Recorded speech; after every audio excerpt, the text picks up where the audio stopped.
وَأَنفِقُوا مِمَّا رَزَقْنَاكُمْ، تم خرچ کرو ان نعمتوں میں سے جو ہم نے تم کو دی ہے.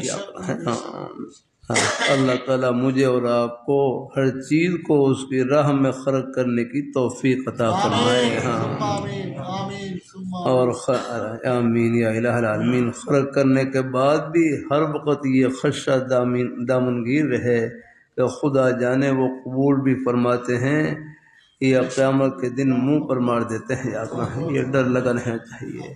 واللہ پیچھے پڑھا قرآن پاک والذین یؤتون ما آتوا وقلوبہم وجلہ، وہ لوگ جو اللہ تعالیٰ کے راستے میں دیتے ہیں لیکن پھر بھی ان کے دل لرزتے رہتے ہیں. الحمدللہ پتہ نہیں قبول ہوتا ہے کہ نہیں ہوتا.